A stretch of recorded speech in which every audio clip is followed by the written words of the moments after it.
the handling of the Democrats, and particularly Chuck Schumer's leadership, in regards to how to approach the Amy Coney Barrett nomination.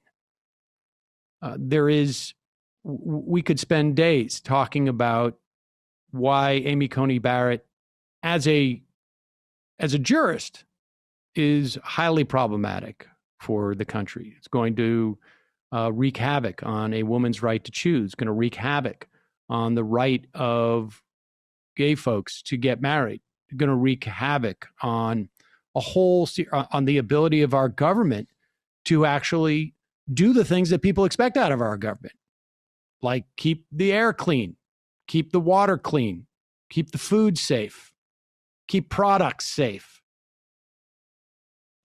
develop drugs, to maybe even down the line to provide health insurance, not just for 1/4 to 1/3 of the Americans through Medicare and Medicaid, but also maybe 7/8 or 8/8 of Americans. I don't know why I chose eighths as opposed to quarters, but all Americans, in something in the form of like a Medicare for all type of program. All of these things are in jeopardy because of Amy Coney Barrett's nomination. But the bottom line is the process itself was fundamentally undemocratic, and the Republicans broke the rules. They want to play by two sets of rules, and they can only play by two sets of rules if the Democrats allow them to. And it was a mistake for the Democrats, in my estimation. Brian Fallon echoed these sentiments as well yesterday, to even show up at these hearings. And certainly the way that it was executed was even worse than showing up.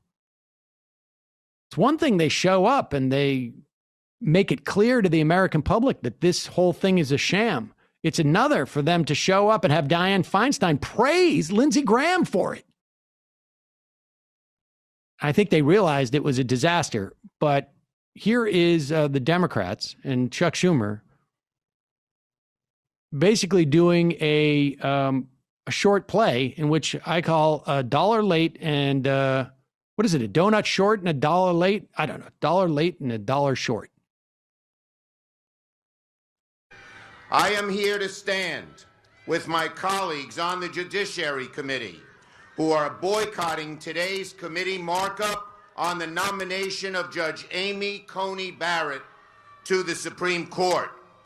This is not a decision the members of the committee have taken lightly, but a Republican majority has left us no choice. We are boycotting this illegitimate hearing. The nomination of Amy Coney Barrett is the most illegitimate process I have ever witnessed in the Senate. That is exactly what should have happened a week ago. On the day they started this committee hearing, that is exactly where every member of that committee should be, right on those steps. Exactly, that is exactly the exact spot. And they should be saying the exact same thing.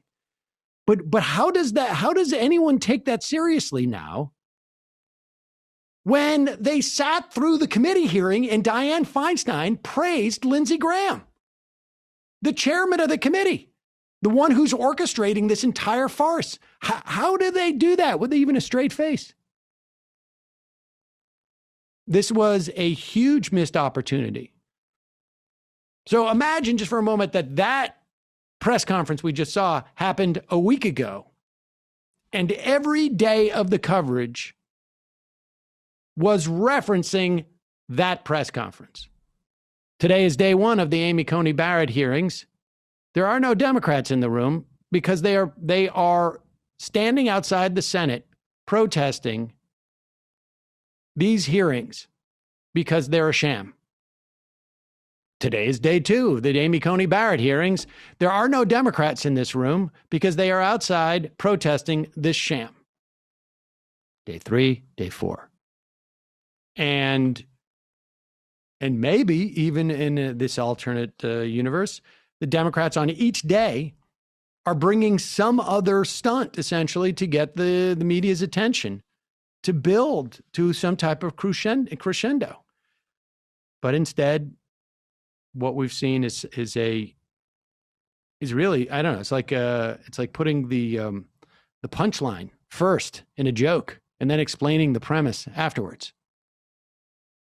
So that is sad attempt, and sadly, it appears that Amy Coney Barrett will get will get a floor vote, and will do so before the election.